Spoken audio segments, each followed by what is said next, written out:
मंगलम गौतम प्रभु मंगलम स्थूलभद्राद्या जैन धर्मोस्तु मंगलम जैन धर्मोस्तु मंगलम।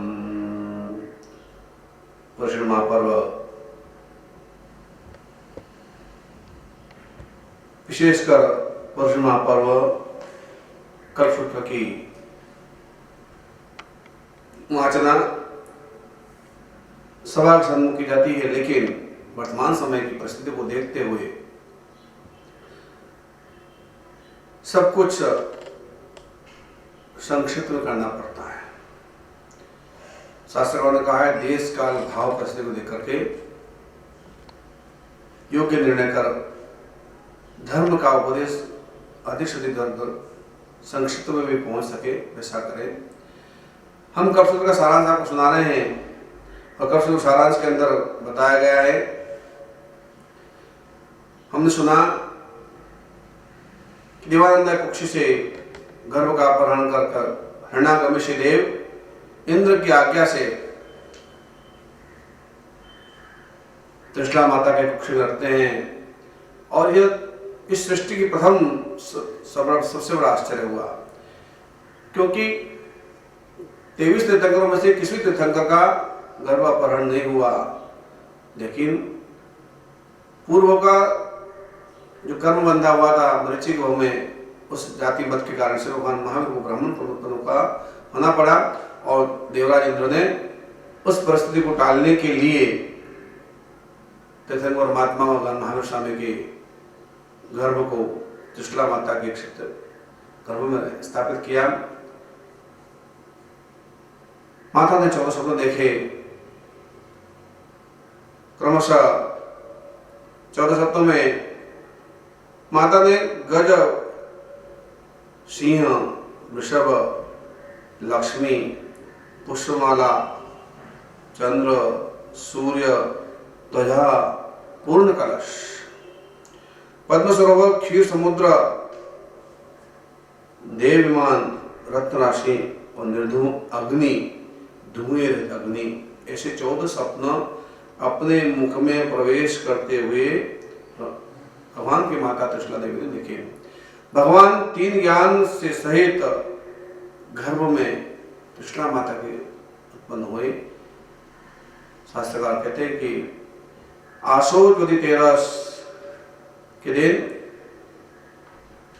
हिरण्याकर्षी देव ने 83 दिन के गर्भ को ले जाकर के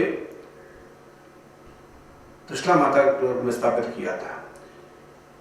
देवानंद कुक्षी में हुए तब भी देव माता ने देवानंद 14 देखे और यहाँ पर त्रिशला देवी ने भी गर्भ में चवित होने पर उन्हें 14 दर्शन होते हैं।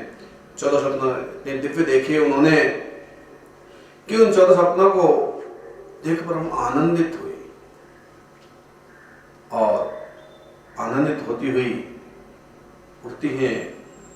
स्वप्न ऐसे थे कि जैसे मुख में से उतर रहे हैं, कि स्वप्न निकल रही है और आकाश से उतरते हुए दिव्य स्वप्नों में। क्यों स्वप्न शास्त्र में कहा गया है कि दिव्य स्वप्नों को देखने के बाद में व्यक्ति को उठ जाना चाहिए। अगर दिव्य स्वप्न देखने के बाद व्यक्ति सोता है तो उसका फल न्यून मिलता है, कम मिलता है। श्रेष्ठ स्वप्न देखने के बाद में उठते ही पहले भगवान का स्मरण करना चाहिए, भगवान की अपने इष्ट देव की आराधना करना चाहिए और उसके पश्चात जो स्वर हमारा चलता हो, बायां चलता हो, दायां चलता हो, वैसे स्वर को पहले स्वर से वो देख करके पहला पे कदम जमीन में उससे बाहर रखना चाहिए। कि स्वप्न शास्त्र में का बताया गया है कि सपने अच्छे भी होते हैं, बुरे भी होते हैं, लेकिन स्वप्न को उसी के आगे कहना चाहिए जो उसका फल जानता हो। मूर्ख के आगे कहोगे तो मूर्ख पूर्ण वचन देगा तो वह भी उसके फल वैसा ही मिलेगा। ज्ञानी के आगे कहो तो उसको ज्ञान का फल मिलेगा। ठीक उसी तरह से जिस तरह कहते हैं कि एक व्यक्ति ने, एक महिला ने स्वप्न में देखा कि उस समुद्र को पी लिया। क्षीर समुद्र को पीना सप्तशास्त्र दृष्टि से बहुत सुंदर होता है। समुद्र को देखना मात्र बहुत सुंदर होता है। तो इस सपने को देख करके उत्तम श्राविका थी, उसने विचार किया इसका फल मैं गुरु महाराज से पूछूंगी। गुरु महाराज को पूछने के लिए थाली के अंदर गहुए लेकर के, श्रीफल लेकर के, क्योंकि फल दीदे फल होए, फल का अर्पण करना चाहिए। पहले श्रीफल लेकर के जा रही थी, चलती हुई महिलाओं की आदत होती है कि महिला आपस में मिल जाए तो उसके पूछे हुए टोके हुए रहते कि कहाँ जा रही है बहन तू। रास्ते में उसे एक बहन मिल गई, उसने कहा कि अरे बहन तू कहाँ जा रही थी, जल्दी जल्दी थाली लेकर के, चावल लेकर के, हाथ में श्रीफल लेकर के। उसने कहा कि मैं जा रही हूँ मेरे गुरु महाराज। अरे क्या काम इससे बढ़ गया तुम जा रही है वहां पर। उसने कहा मैंने बड़ा सपना देखा, और सपने के मैंने देखा समुद्र में पी गई। अरे तूने समुद्र पी लिया, तेरा पेट नहीं फटा। सुन करके आश्चर्य हुआ, वो तो चली गई, लेकिन स्वप्न का फल उसने सुन लिया उस महिला के मुख से। तब कहते हैं कि वह गुरु महाराज के पास जाती है। गुरु महाराज कहते हैं गौली करके वंदन करके, वो कहती है मुझे भी सपने में यह अद्भुत सपना देखा है, इसका फल क्या होगा बताइए, मुझे फरमाइए। उन्होंने कहा, ज्ञानवान थे उन्होंने कहा कि हे श्राविके, तुमने इस फल को, सपने को कभी न कहीं पहले किसी को प्रकट कर दिया है? तो हाँ गुरुदेव, मैंने सपनों रास्ते में आते ही एक मेरी बहन थी, उसको मैंने सुना दिया था, और उसने कहा कि इतना बड़ा समुद्र तो पी गई, तेरा पेट नहीं फटा। उन्होंने कहा कि देखो इस सपने का फल तो बहुत उत्तम था, लेकिन तुमने पहले से किसी को सुना दिया। इसके कारण से कहते हैं कि जो फल सुनाई देता है उसका फल पहले मिलता है। अतः है श्राविके, तुम ने फल की सुनाया है, जिसने कहा है उस अनुसार तुम्हें सपने के फल की प्राप्ति होगी। घर जाओ और घर जाकर धर्म की आराधना करो, साधना करो, और कुछ ही दिनों में तुम्हारी मृत्यु होने वाली है पेट के फूल जाने से। जलोदर रोग तुमको होगा, अर्थात आज के जमाने में देखते जलोदर किसी होता है, इसका लीवर खराब हो जाता है, उसका जलोदर होता है, पानी फंस जाता है पेट के अंदर पूरा, और पेट फटने से तुम्हारी मृत्यु होगी। वैसा ही हुआ, ऐसा कब कहा गया है। इसलिए कहा कि सपने का फल किसी मूर्ख का आगे नहीं कहना। कोई नहीं, पहले जाओ तो अपने घर के अंदर कोई उत्तम पुरुष हो तो उन्हें कहना, वह नहीं मिले तो मंदिर के अंदर जाकर, घर मंदिर में जाकर कहना, घर में मंदिर नहीं हो, रास्ते सफर में हो तो किसी देवालय में जाकर के उनके आगे उत्तम फल की कामना करना। और वह भी नहीं मिले तुम्हें तो गाय के कान में उस सपने को बोल देना, जिससे उत्तम फल की प्राप्ति होती है। कहते हैं कि सप्त पाठकों ने सपनों के अर्थ अनेक तरह के दिए हैं। सप्त शास्त्र, भारतीय समुद्रिक शास्त्र, ये सप्न एक अंग होता है अष्टांग निमित्त के अंदर। उसमें कहा गया है कि सपने अच्छे भी आते हैं, बुरे भी आते हैं। स्वप्न में व्यक्ति अगर मलमूत्र में गिर जाए तो कहते हैं कि स्वप्न के अंदर ऐसे देखता है व्यक्ति तो वह लक्ष्मी को प्राप्त करता है। और अगर स्वप्न में कोई कीचड़ उसको डाले या कीचड़ में गिर जाए तो उससे बदनामी मिलती है, उस पर दाग लगता है। उस स्वप्न में अगर दही मूंग आदि भोजन करे तो लक्ष्मी की प्राप्ति होती है। स्वप्न में भुजा पर सांप काटे तो भी लक्ष्मी प्राप्ति होती है, विजय से मिलती है। स्वप्न बुरे भी होते हैं, और बुरे स्वप्नों में कहा गया कि कीचड़ जैसा स्वप्न देख ले, बिच्छू अगर उसके पीछे पड़े हुए हैं, जंगली जानवर उसके पीछे पड़े हुए हैं, भाग रहा भय से, उठकर उड़ जाए नींद के अंदर तो उठ करके अपने बाथरूम आदि में जाकर के यूरिन आदि करके कहा कि दुस्वप्न के निवारण के लिए मलमूत्र का तुरंत विसर्जन कर दो, और फिर वापस सो जाओ। बोले आधा घंटा ही सो, 1 घंटा ही सो, नींद निकाल लो तो उस बुरे स्वप्न का फल चला जाता है। स्वप्न में हाथी का देखना सम्मान का प्रतीक होता है, सिंह का देखना विजय का सूचक होता है, वृषभ का देखना विजय का सूचक होता है, उत्तम खेती का प्रतीक होता है। स्वप्न के अंदर श्वेत वस्त्रधारी स्त्री को देखे तो उसके व्यापार में वृद्धि होती है। स्वप्न के अंदर लाल वस्त्रधारी किसी स्त्री को अगर देखे तो रोग की प्राप्ति होती है। ये बुरा भी स्वप्न होता है। स्वप्न के अंदर व्यक्ति अपने आप को दीनहीन क्षीण देखे तो वह अच्छी स्थिति नहीं होती है, उसकी बुरे दिन आने की संभावना रहती है।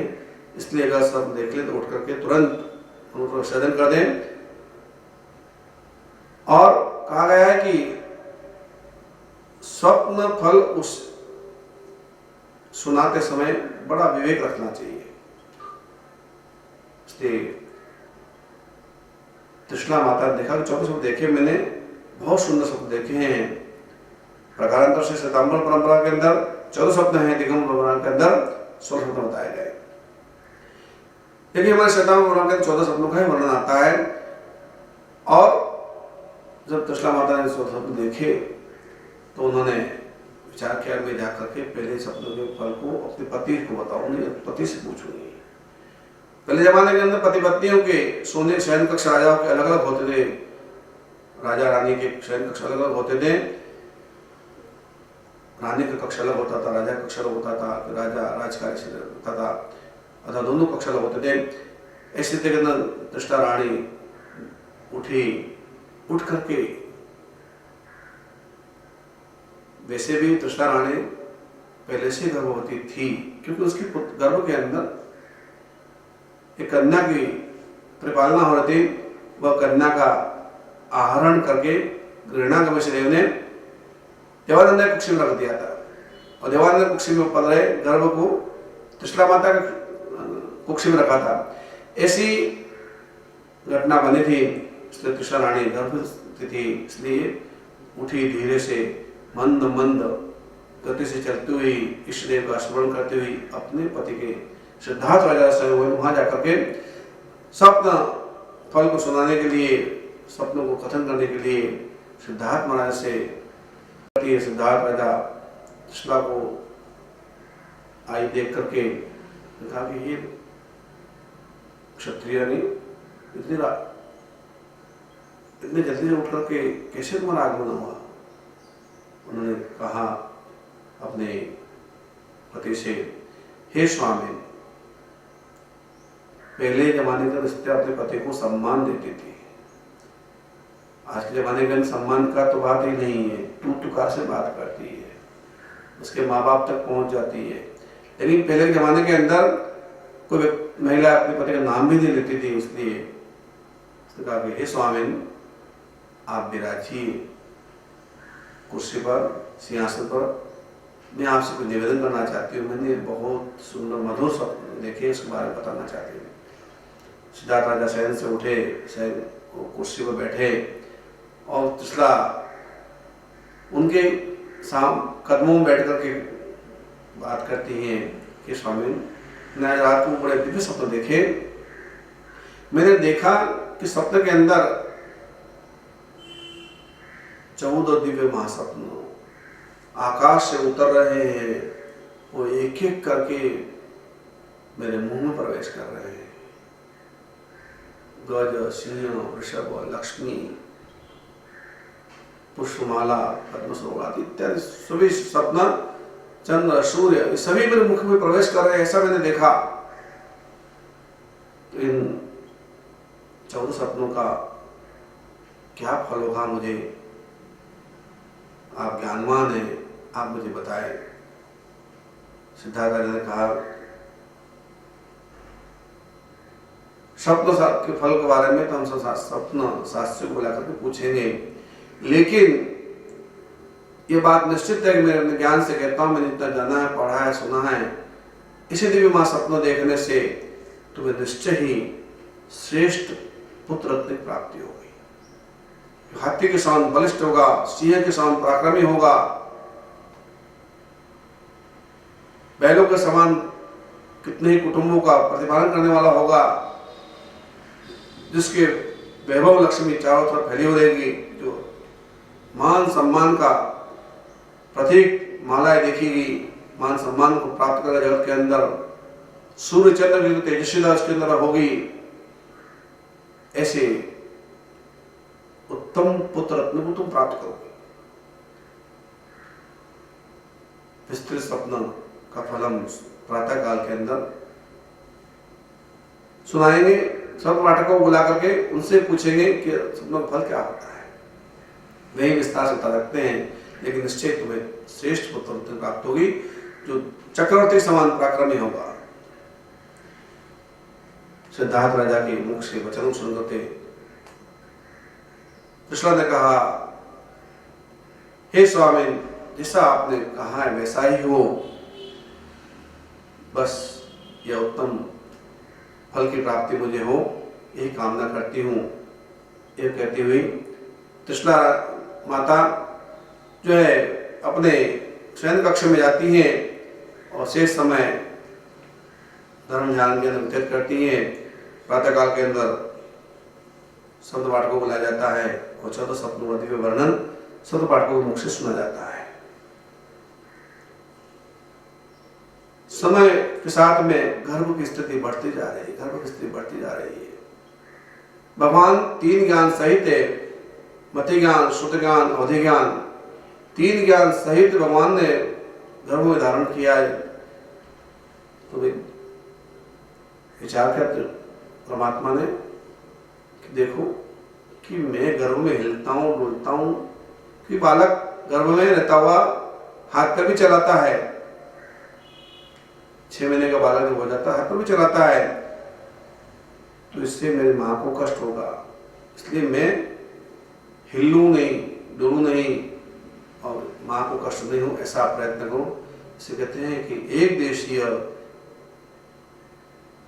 निश्चय से परमात्मा ने जिसे समाधि लगा ली हो, एक लीनता के साथ में रहने लगे। थोड़ा समय हुआ, सुबह शाम तक में गर्भ में कोई हिलचल नहीं हुई, हिला डोला नहीं बालक। तो रानी को बड़ा मन में खेद हुआ कि अरे मेरा गर्भ पेट में हिल नहीं रहा है, डुल नहीं रहा है, कोई हलचल नहीं कर रहा है, कहीं मेरा गर्भ गल तो नहीं गया, गर्भ अंदर से मर तो नहीं गया। इसी खिन्न भावों के साथ में कृष्णा माता रुदन करने लगी। रुदन करता देख सखिया भी आई, दासिया भी आई कि हे महारानी आप क्या हो, क्या सखियो, देखो मेरा गर्भ पहले हिलता डुलता था, अब हिल नहीं रहा है, तो कहीं मेरा गर्भ गल तो नहीं गया। आजकल की स्त्रियों को तो वो संवेदना मालूम ही नहीं पड़ती, क्योंकि वे तो सब डॉक्टर के भरोसे बैठी रहती हैं। सोनोग्राफी करेगी, डॉक्टर करेगा, सोनोग्राफी के बाद ही मालूम पड़ेगा कि पेट में क्या हुआ है। लेकिन पहले के जमाने के लोग बड़े ज्ञानी होते थे, अपने गर्भ को बच्चे के साथ पूरा अटैचमेंट रखते थे। गर्भवती स्त्री को चाहिए कि वो अपने बच्चे के साथ पूरा अटैचमेंट रखे, अच्छे संस्कार देते थे, अच्छे साहित्य को पढ़े, अच्छे विचारों को करे, अच्छी तरह के साहित्य को पढ़कर के ज्ञान का अर्जन करे, धर्म ध्यान करे, जिससे अच्छा संस्कार ही। तो कहा है कि सुभद्रा और अर्जुन का दृष्टांत कहते हैं कि अर्जुन का पुत्र युद्ध में क्यों फंस गया, क्योंकि अर्जुन ने सुभद्रा को जब सुनाई युद्ध वेद की नीति, तो समय व्यूह रचना करते समय उसमें प्रवेश करने का, तो भेदन करने का मार्ग तो सुन लिया अभिमन्यु ने, लेकिन अभिमन्यु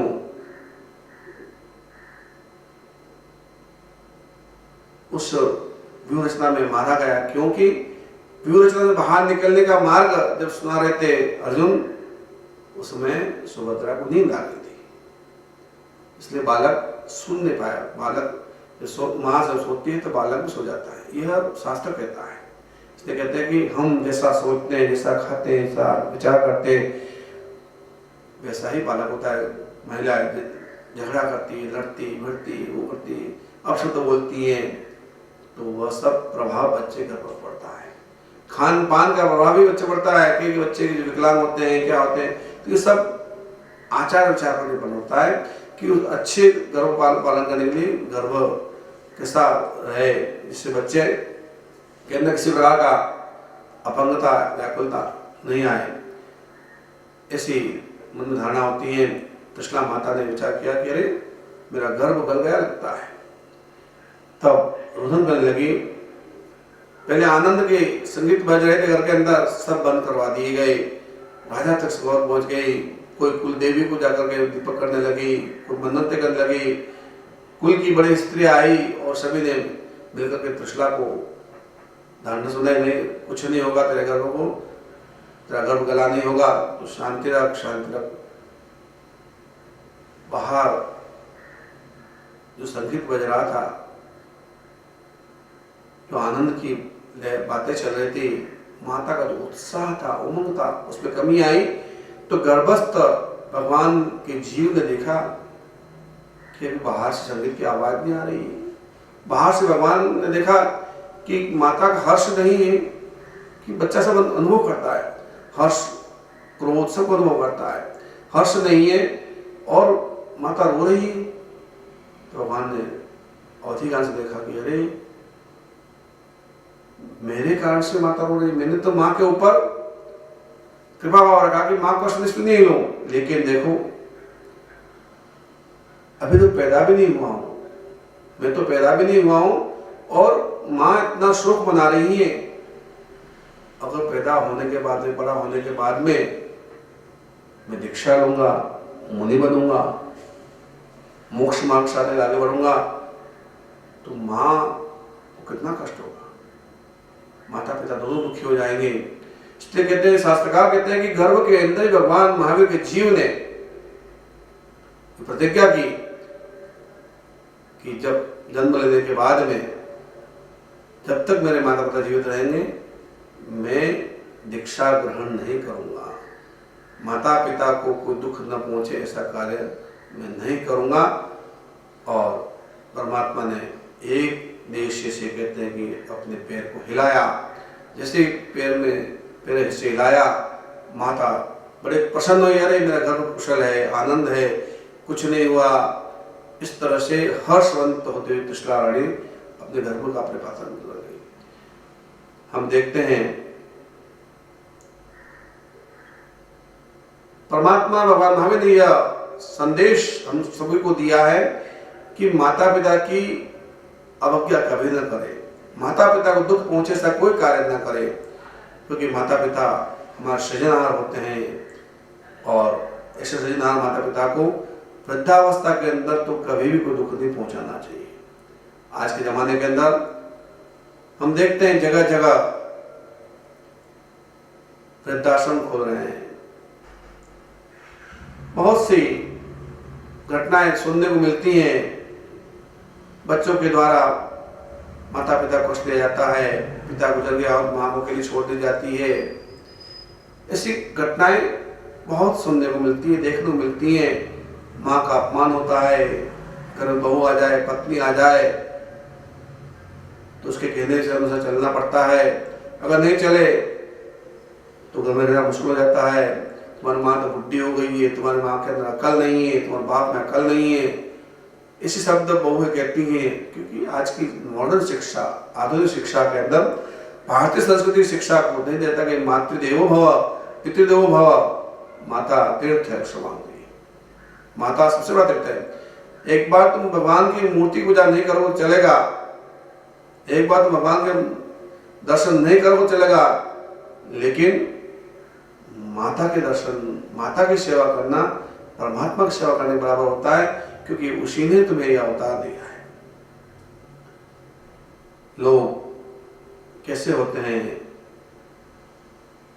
कि जिंदे नाग को तो व्यक्ति लोग मारते हैं, जिन्हें नाग घर में दिख जाए, घर में आ जाए तो उसे पकड़वाएंगे या उसे मार डालेंगे। और अगर घर में नाग घुस गया हो तो बाहर निकलेंगे, लेकिन पूजा से पत्थर के अंदर नाग कोरा गया हो तो लोग उसको जाके पूजा करेंगे। पत्थर में गड़ गई नाग की मूर्ति की लोग पूजा करेंगे।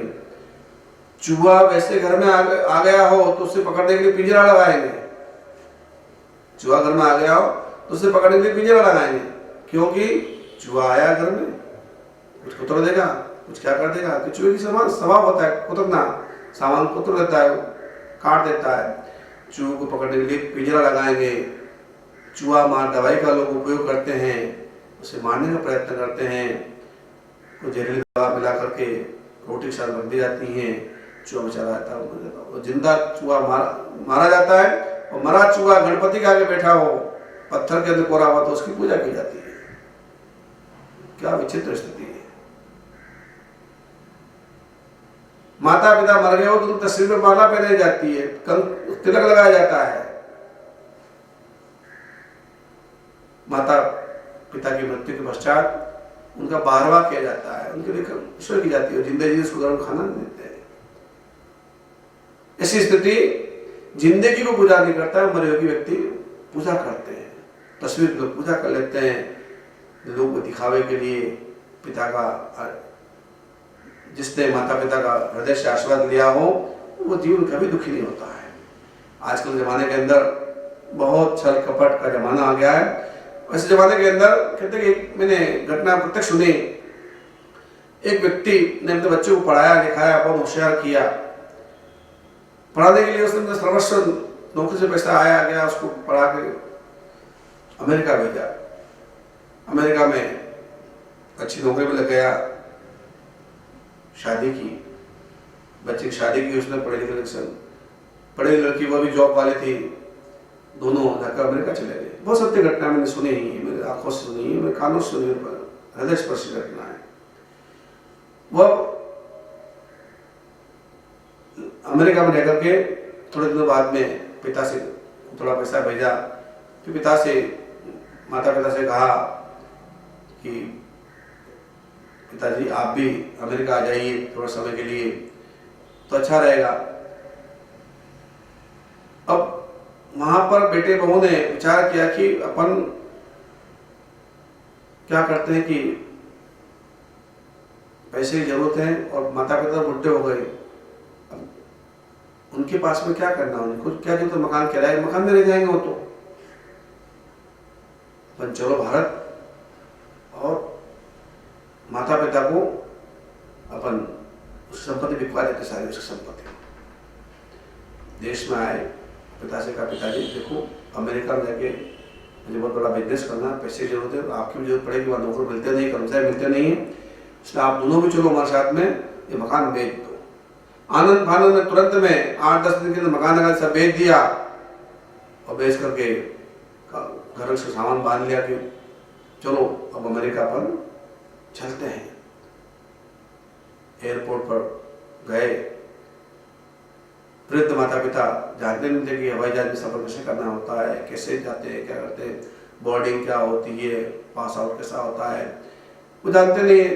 उन्होंने एयरपोर्ट पर ले गए, उनका सामान अलग रखवाया, बेटे बहू का सामान अलग किया, और दोनों विदेश चले फ्लाइट के अंदर चढ़ गए। माता पिता से कहा आप यहीं बैठना, अभी फ्लाइट उड़ने का समय होगा, जब मैं आपको बुलाने के लिए आएंगे, लेने के लिए आएंगे। जोड़ा आधुनिक शिक्षा प्राप्त किया हुआ जोड़ा, जैसे कोई मतलब नहीं, दुनिया से मतलब, माँ बाप से जाए भाड़ में कर, उसने वही छल कपट किया और उस माता पिता को एयरपोर्ट पर छोड़ करके फ्लाइट के अंदर बैठ गए। फ्लाइट उड़ गई, थोड़ी देर बाद में एयरपोर्ट खाली होने लगा। एयरपोर्ट के कर्मचारी आए, उसने कहा कि अब आप यहाँ क्यों बैठे हो? अरे हमें अमेरिका जाना, हमारा बेटा अंदर गया हुआ है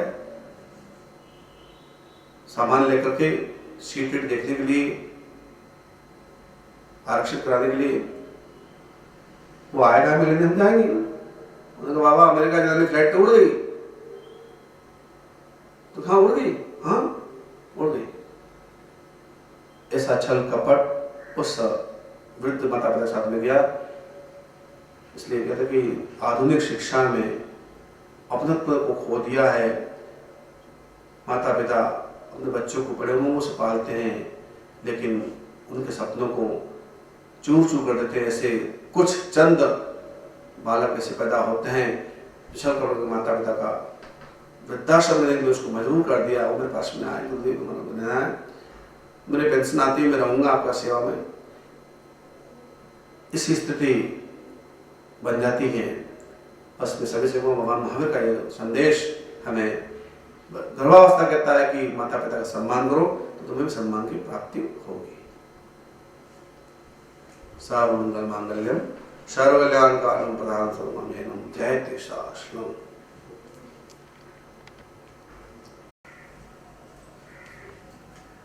नमो अर्यन्ताणं नमो शुद्धाणं नमो आर्याणं नमो जयाणं नमो लोई सर्वसावणं एषो पंचनमोकारो स्वभावपणसनो मंगलानं च सर्वेशं परमं अवै मंगलम्।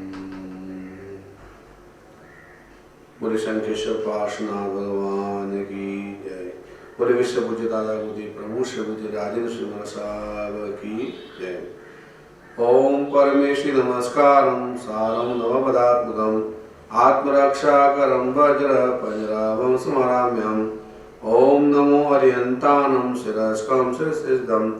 ओम नमो सर्वसिद्धाणं मुखे मुखपटाम्बरम्। ओम नमो आर्याणं रक्षासायिनी। ओम नमो ज्यायानम् आयुधं हस्रदम्। ओम नमो लोहि स्वसानं मोचके पादयुष्मै। एष वञ्चनमुखारो शिलावज्रमहितले सौभावपनासनो अप्रोवजोजोमयो वै मंगलानं सव्येसिं खादराङ्गारखादिकां स्वाहं च गङ्गेयं परममङ्गलं बप्रोपरि वज्मयं पिधानं देहरक्षणे महाप्रभावारक्षेयं क्षुद्रोपद्रवनाशिनीं परमेश्वरोऽनुता तत्ता पुरुषोरिवि यश्चैनं गुरुरक्षां परमेश्वरदा तस्य न स्याद्वयं व्याधिराधिश्चापि कदाचन व्याधिराधिश्चापि कदाचन। महामंगलमय महामंगलिक का जनहिताय लोकहिताय पद्मभूषण स्वामी विरचित महाप्रभावी महामारी नाशक सर्वविघ्नहर्ता भगवान पार्षद लोगों की स्तुति में वर्णित धरणेन्द्र द्वारा रक्षित कोशगर्मा स्तोत्र का मंगल पाठ से हम प्रारंभ करते हैं। ओवश्यगारं पासं पासं नामे कमगणमुखं विश्वसन्नासं मंगलगणावासं वृषभलिङ्गवन्तं कंठिधारी जोष्यामो तस्य गहरोगमारे दोट्टराजसामं चिट्ठोदरवन्तो तुज्जोनामो वै बहुकुलो वै नरतिर्षिवजीवा पावन्तीं दुग्धो गच्छम्। ओम अमृतरु कामधनु चिंतामणि कामकुमाया श्रीपासना सेवा घास विदा सत्तम। ओम ह्रीं श्रीं तुलसी सामीय पणासे रोग शोक दुख दोगम कपत्रम विजाई। ओम तुलसी सफलयो स्वाहा। ओम ह्रीं नमन विकनाशय माया धरणागिंदम श्रीकामराज क्लीं पाशेन्दुं सामीं। ओम ह्रीं श्रीं श्रीपास विसर विद्या मंदिर जान जायजा धरणुपमावि देवी। ओम ह्रीं क्षुद्रं स्वाहा। ओम जयो धरेन्द्र पमावि यनागिरि विद्या विमल जान सह्यों। ओम ह्रीं क्षुद्रं स्वाहा। ओम तुणामे पाशनाहं। ओम ह्रीं श्रीं परमां भगवत्ये अट्टक्करणेन्दुपमावि पैड्या कीर्ति जस्स पैकवज्ये स्यावसै पमावि धरणेन्दुं तस्य नामेन शैलं विष्णुं सुनासे त्वः सम्मतिर्चिन्तामणि कप्पाय भये पावन्ति विहीनं जीवायलं ढाणं। ओम नटट बैठान नटक अनुसारे परमट्ट निट्टे अडगणान से वंदे ह्रीं स्वाहा। ओम गरुड़ वृंदावतो नाग लक्ष्मी महाबला तेन मुचन्ति मुषा तेन मुचन्ति वंदकाम स तो नाम रुतवंतम समम विशुद्ध भावेन सोयरामं ठाणं पावै नये दुखे दुःखं वा। ओम पंडु भगवन्तदाहं कासं सासुलवायिनीं पाशपवाय नासंसलय रोगाय ह्रीं स्वाहा। ओम ह्रीं विशारा दावानल सायनि व्यालमालयंका श्री नीलकंठ पाशस सुनिमित्त नाशन्ति पन्नासं कुपडां कुर्वतो रजवंकाय आविनहुंति एतवेति संजम गुणजासुं पीडदंत भगवंतर खासासुर दिवां श्री श्यामल पास महंतम नाम पौरपौरेण ओम ह्रीं श्रीं पासधन संयुक्तम विषम विषम जवे शुद्धमेनं पावेच्छ्यं स्वं ओम ह्रीं श्रीं स्वं स्वाहा। ओम रोग जलजनवसर चुराय मंदिरमयाय पाजनामदंकितवन्ते सब्बायं स्वाहा। ओम जय गणेन्द्रनमस्यं पमावै पमुनि सेवाया ओम क्लीं ह्रीं महासिद्धिं करे पाशगनाहं ओम ह्रीं श्रीं तं महापाशनाहं ओम ह्रीं श्रीं धरणिनमस्यं दोहविनाशं ओम ह्रीं श्रीं जस्वावणसयाम ओम ह्रीं श्रीं नासनिद्वावै ओम ह्रीं श्रीं वैष्णवन्तानमणे ओम ह्रीं श्रीं नमो वै वायुनतमादुकम् ओम ह्रीं श्रीं नामं विमन्त्रम् ओम ह्रीं श्रीं पैडनत्सन्देव ओम ह्रीं जलभयतसुपसीयम् ओम ह्रीं श्रीं चुरादम्भयकिप्पम् ओम ह्रीं श्रीं जोसमरे पाशवम् ओम ह्रीं श्रीं क्लीं पूज्यागिवतस्तम् ओम ह्रीं श्रीं ह्रीं क्लीं यलोगट्टि पल्लोगट्टि ओम ह्रीं श्रीं जोसमरे पाशनाम् ओम राम ह्रीं रूं रों ब्रह् ग्राम ग्रीं रूं रों ब्रह् तम तस्य क्षिपं यना स्मरणवन्तं ओम ह्रीं श्रीं क्लीं ग्रां ग्रीं ग्रूं ग्रह् क्लीं क्लीं श्रीकलिकुण्ड स्वामिने नमः। यसन्तु मायस्य भक्तिपदग्रहणेन तादृश वै भवे पाशजन्तम्। परम शांति की होता शांत प्रभु स्तवना शांतिकरम शांतिजनम जगशरणम भयसम श्रीरायणम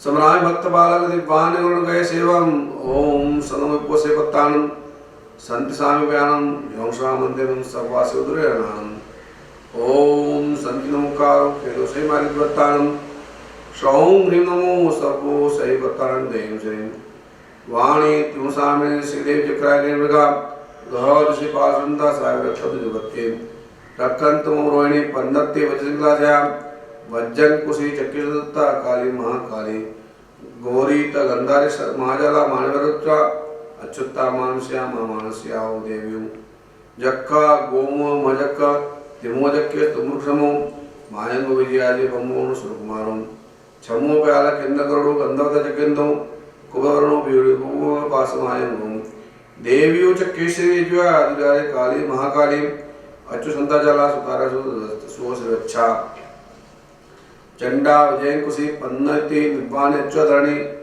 वैरटुतगंधारे दत्तगंधारे अपमा सिद्धा यह तित्तरकांडे अन्ने विश्वरा विश्वय वचवावे वंत जनिबमा कुंद्रकम सयामम एवं सुदिट्टि सुरगुण संगस्थ संत जंदो मध्य करे रखम मुनि सुंदर सूरी तो महिमा यह संति नासमदट्टि रकम से कारणजो सबो वद्वरयो सलय सोमरम सोदम ब्रह्म तब गच्छ गैर्दिन जीवन समुद्र गुणम शुभसाय देवज्जाते मनस्तु सुगम ओम ऋषभाति संभव अभिनंदन सुमति पद्मनाभ सुपाश चंद्र प्रभा सुविधि शीतल श्यास वासुज्य विमल अनंत धर्म शांति कुंतु अरमल्ली मुनि सुप्रत नमी नेमी पाश वर्धमानंत जना शांता शांतिरावंतु स्वाहा। ओम रोहिणी प्रज्ञप्ति वज्रंगला वज्रांकुशी अपचक्रावृत्ता काली महाकाली गौरी गंधर्व सर्वस्व महाज्वाला मानवेरुट्टा चित्ता मानसी महामानसी षोडश विद्या देवी रक्षन्तु नित्यं स्वाहा। ओम ग्रहास चंद्र सूर्यांगारक बुध बृहस्पति शुक्र सदस्य राहु केतु सहिता सलोकपाला सोम यम वरुण कुबेर वासवादित्य स्कंदनाग वेदा ये चान्येपि ग्राम नगर क्षेत्र देवतादयम् ते सर्वे प्रियंताम प्रियंताम अक्षेण कोश गोष्ठागार नरपतस्य भवन्तु स्वाहा। ओम पुत्र मित्र भ्रातृ कलत्र सुरत सलिन संबंधी बंधुवर्ग सहिता नित्य चामो प्रमोद कारण अस्मिन् च भूमि निवासी साधु साध्वी श्रावक श्राविकाणां रोगोपसर्ग व्याधि दुख दुर्भिक्ष दुर्वंशनाय शांतिर्भवतु दुर्मनवस्य प्रसन्नाय शांतिर्भवतु। ओम तुष्टि पुष्टि रिद्धि वृद्धि मांगल्यस्वा सदा प्रादुर्भूतानि पापानि शाम्यन्तु दुरितानि सत्र प्रमुदा भवन्तु स्वाहा। श्रीमते शांतिनाथाय नमः। शांति विदायिनी त्रिलोक्य अमराधीश मुकुटराभ्यंग्रे शांति शांति गुरु श्रीमान शांति विष्णु में गुरु शांति देवता देशम शांति गृह सभी ग्रहों को शांत करने वाले इस भद्रवा स्वामी रचित नवग्रह स्तोत्र जगत गुरु नमस्कृत्य सुत्वार्षम ग्रह शांति प्रोक्षामि भव्यानां सुखेतवे जन्मलग्ने चरा शौच यदा पिंडं खेचरा तदा संपूजित धीमान खेचर सहितानि नाम पुष्पे गंधे भूपुरीवे फलनैवेद्य सहिते वर्ण सदृष्टानिश्च वस्तिष्ठशरणदे पद्मस्य मार्तण्ड चन्द्रस्य वासुभुजो सुतस्य भूपेष्टज्ञेश्वरा विमला आनंद धर्माना शांति गुणवस्ता वर्धमान जिनेन्द्राणां पादपद्मोदनशेन ऋषभाजिता सुभाषवचन्द्र शीतला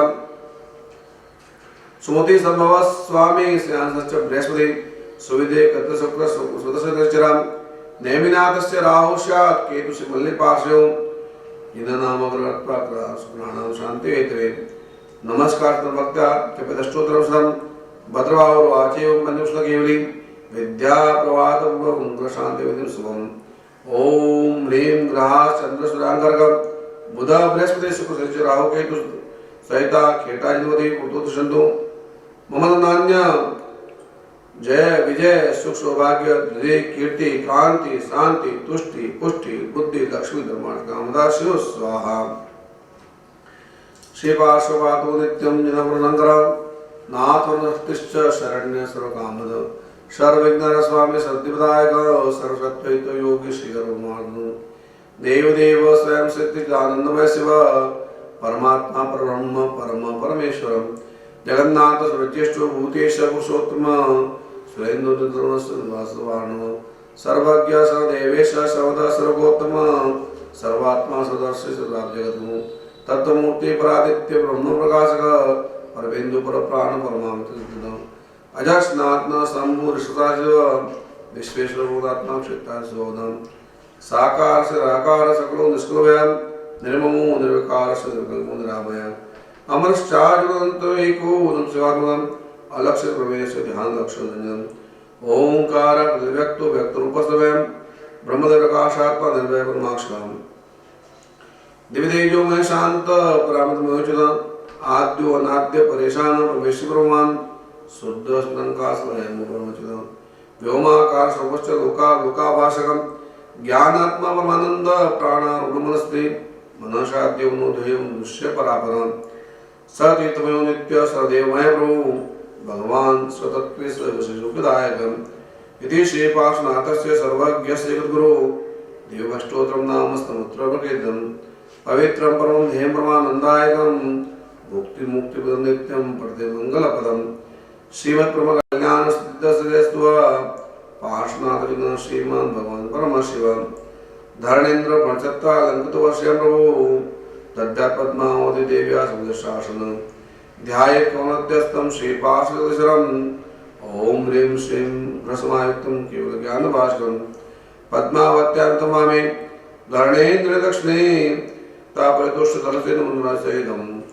अष्टभक्तस्तेस्य पंच नमस्कारद्रव्ये ज्ञानेन्द्र विश्वनाथं धर्मार्थकामोक्षं शतषोडशतलारूढं विद्या देवीभिरन्दं चतुर्विंशतिपत्रस्थं जिनमासमावदं मायाविश्वाग्रस्तं क्रोङ्कारसहितं प्रभुं नवग्रहावृतं देवं दिक्पालदशविविधं चतुष्कोणमन्त्राद्य चतुर्विजन्विने चतुरष्टदशादित्यङ्गसंवियतं दिक्षुक्षकारयुक्तेर्दिक्षुरार्जनं चतुर्षण्वचनां श्रीपार्श्वनाथमित्येव समाराधनीनं तं सर्वपापनिर्मुक्तं व्यक्तिशुभदां दिनेश पूजितभक्त्या संस्तुतां ध्यातं सिद्धिस्मृतिसामोदयं श्रीपार्श्वमन्त्रराजान्ते चिन्तामणं शान्तिपुष्टिकरनित्यं शत्रुपतनाशनं रिद्धिसिद्धिमहाबुद्धि कान्तिकान्तिकृतिदं मृत्युनिस्वात्मानं जपनानन्दनं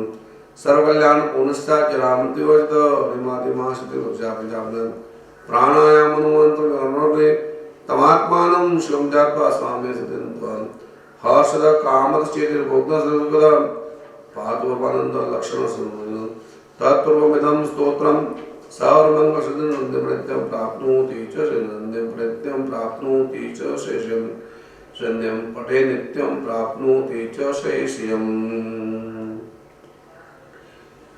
ओम नमः पार्श्वनाथाय सुचिन्तामणीयते हरिन्द्रणेन्द्र वैरोट्या पद्मादेवीतायते शान्तितुष्टि महापुष्टिर्कीर्तिविदायिने ओम वृंदिद्वैल वैताल सर्वादिव्याधिनाशिने जयाजिताख्या विजयाख्या प्रजितानन्दं दशाम्पालिक रक्षे विद्यादेवीविरन्दो ओम वश्यावसाय नमस्तत्व त्रैलोक्यनाथं चतुष्षष्टि श्रेन्दास्ते वासन्तचतुर्जामने श्री संकेशमण्डन पाशविन प्रणतकल्पतरुकल्प चूर्य दुष्टवाचितं नाथ पुरे वांछितं नाथ।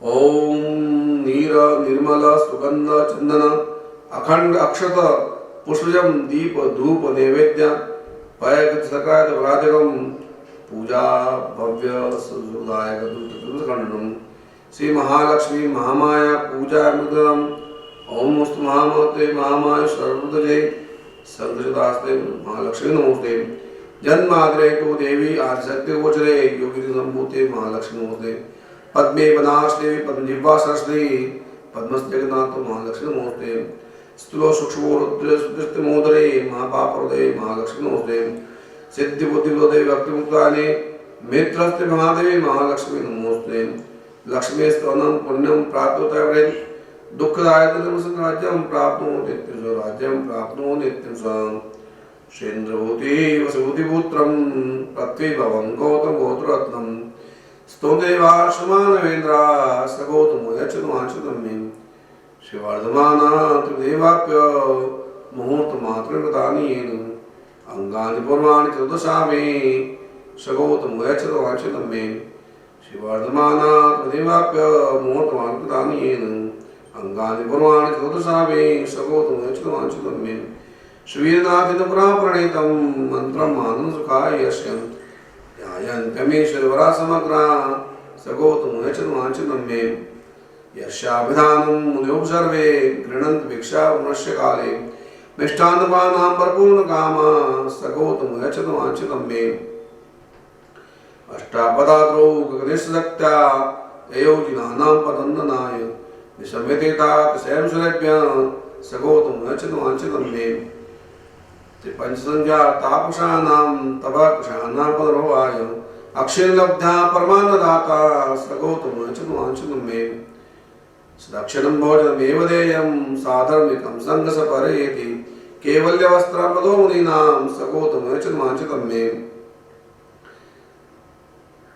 शिवङ्गते भर्तृवीनाथे युगपदानं मे मत्वा पट्टाभिषेको विधिश्रेन्द्रे सगौतमोयचनुवांशतं मे त्रैलोक्यबीजं परमेश्वरीबीजं सद्ध्यानबीजं जिनराजबीजं यन्नामचोक्तं मृदासिद्धिं सगौतमोयचनुवांशतं मे श्रीगौतमसाष्टकमादरेण प्रमोदकालीमुनिपुङ्गवाय पठन्ति ते शिवदं च देवानन्दं नन्तरां क्रमेण वीरजिनेश केलोषे गौतमोदे जो कीजे गौतम नु ध्यान दर्शेन वैदान गौतम नामे गिरिवाचर्य नाचेला संपदे गौतम नामे नावेरो गौतम नामे सरसंजो देवी विवावाकड़ा तस्नामे नावे डुकड़ा भूत वेद मंडे प्राण ते गौतम ना करो बखान गौतम नामे निर्मल काय, गौतम नामे वादे आए, गौतम नामे शासन काल, गौतम नामे जय जयकार।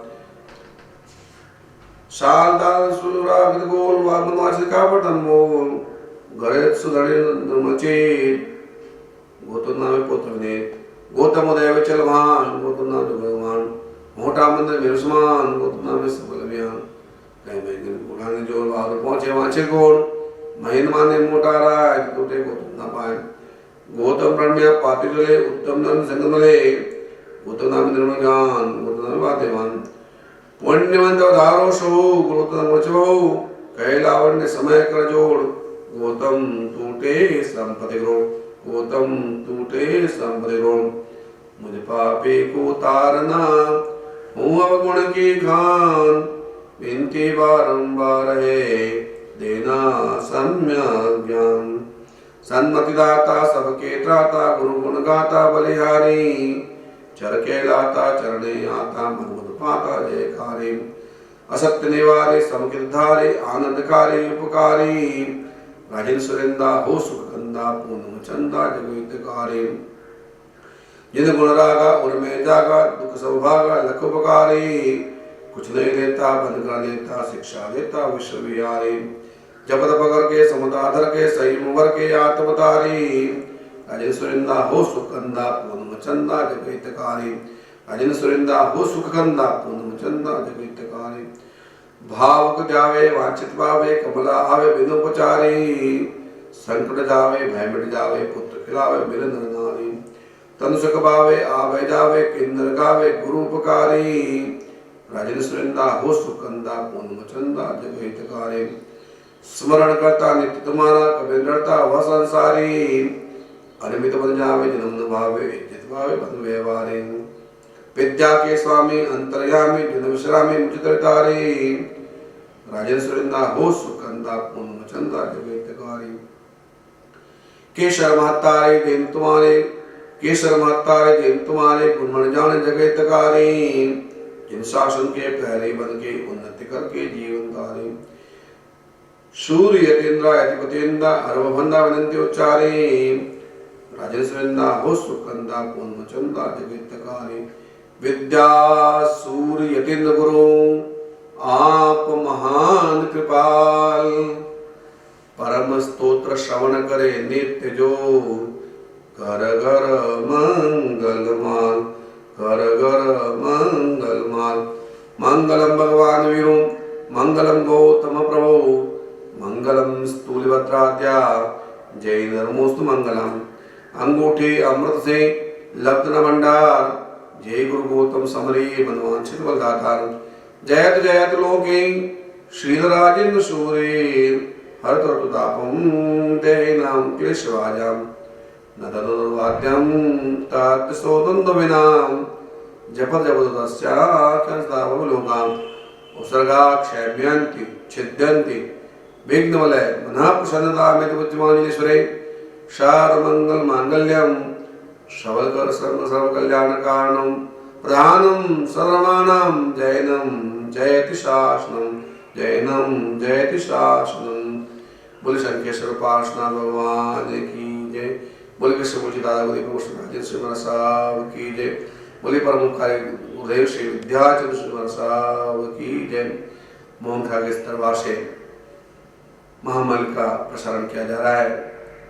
आप सभी श्रवणकर्ता गुरु भक्तों को सुख शांति समृद्धि आरोग्यता की प्राप्ति हो, यही मैं यहाँ पर बैठकर दादा से प्रार्थना करता हूँ। सभी का कल्याण हो, सुख शांति हो, धर्म लाभ, आशीर्वाद।